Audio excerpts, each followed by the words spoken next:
Yeah, John, can you just walk us through the timeline for Friday? How quickly you went from we're playing a match at 6 to a match is postponed? The two matches are postponed. Well, we all tested in the morning at, I can't remember, was it 9 o'clock maybe, in Northwestern included. Uh, we were told that there was a positive, so I was talking with Shane, their coach, about contingency plans if she were to test positive on the second test, and that test we had to drive up to Omaha. They processed it. We heard back like at 4 o'clock that it was positive, and we had to cancel the match. So Shane and I have been talking all day, and we were also preparing, what happens if we started the match and we found out the result later, what we would do and so on. So that was kind of the whole day. And 4 o'clock, it was shut down by the Big Ten, the doctors, and everybody who makes those decisions. So this wasn't a situation where the coaches could decide based on position availability. It was straightly Big Ten makes the call. Yep, and apparently Northwestern has, or Evanston and Illinois have different rules than Nebraska, so they have to follow their state rules and county rules and city rules or whatever. So this was a decision made by the doctors and the, government people who make those decisions. Lincoln R. Neal. Coach, they used the terminology postponed for the Northwestern matches. What are your thoughts about getting that rescheduled, and what are your appetites about playing 3 or 4 matches in a week? I don't think that's going to happen. I think when they reschedule, it's going to be like what Michigan State and Ohio State did last 2 days. They both were supposed to play Michigan and Penn State, who are not playing, so they got together and played. We were actually trying to get Michigan State. As soon as Northwestern canceled, we were talking to the Big Ten about playing Michigan State. So that's how the postponements are going to be made up. It's the easiest way to do it. I don't see us playing 4 matches in a week. There's no way. Are those conversations happening at the school level with the conference, or what is the arrangement of kind of figuring out how those matches are going to be made up or rescheduled? Yeah, that's the Big Ten running that show and talking with our administrators here. Kevin Suits. So what did you guys do then, John, this past weekend with no matches all of a sudden? Friday we just let them go because I think they were in shock and disbelief. And then Saturday we practiced and tried to create a game-like scrimmage just so we would, continue to. We're still figuring out how to go through warm-ups and routines and all that because we haven't, it's been over a year since we've done it. So we just kind of simulated a game day and played a inter-squad match, and that was Saturday. And back to normal routine this week. John, how do you describe the impact of losing those 2 matches for the development of your team? Because you get started and then all of a sudden you stop. And I know that's kind of the way that this is going to go this year. But how do you describe the way that maybe this affects the schedule that you had for your team in terms of getting their performance to peak as the season goes along? Yeah, we definitely need to be playing matches. You get better every time you play. Any coach will tell you that. Fortunately, we can create a pretty good situation in our gym that's pretty competitive, which has been really nice. But still, it's different nerves, different team, it's different environment. So playing matches is really, really important. And how does that affect us? I don't know. It's an 11-week season. What's more worrying is like Northwestern now. If they're shut down for 3 weeks, half the season's over by the time they get to play again. Penn State and Michigan are going through that now. So that's the big nightmare right there. And I'm sure when Fred comes up here, being off 20 days is just, wow, I can't even, it's hard to even imagine that. Andrew Ward. Yeah, I was going to ask you, John, have you talked to Fred at all about what their experience is, and how much does that worry you in general?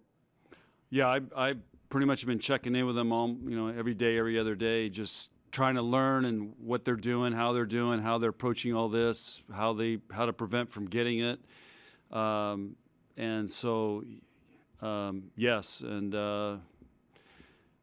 every coach is worried about something happening or having an outbreak. So we're doing everything we can and try to educate them and try to be safe, and you just hope for the best. Jacob Padilla.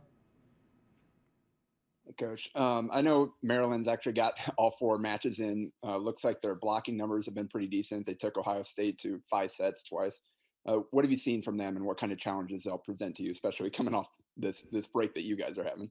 Yeah, they're a big physical team. They play their outside hitters all the way around, so they have probably the most back row attack of anybody I've seen in a while. They set a lot of back row attack in transition. They've got some physical hitters.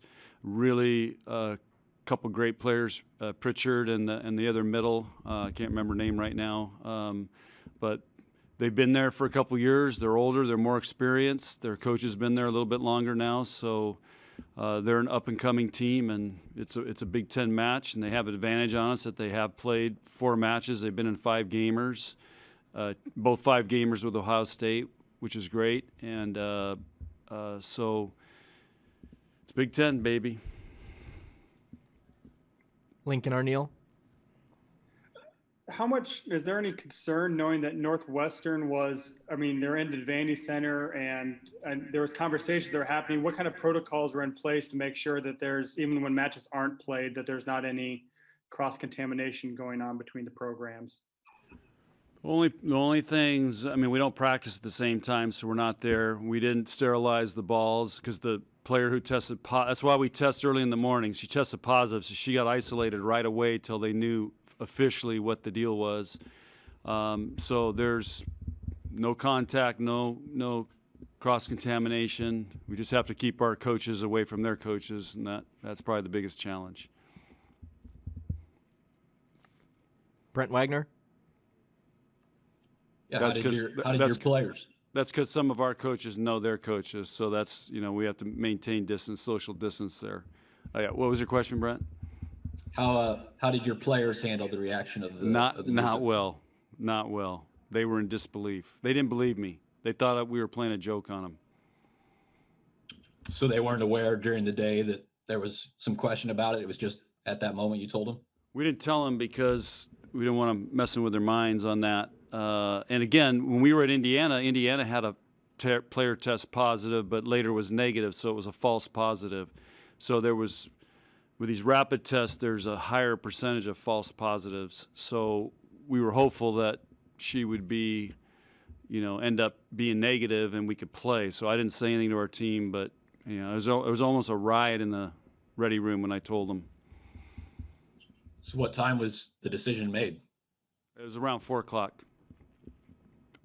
Our players were here getting taped and doing their stuff, and that's when it was called. Northwestern was already here. They were in the locker room, getting ready to come out and do their serve and pass before the match. So, everybody was dressed up and showing up at the party, but then the party got canceled. Kevin Suits.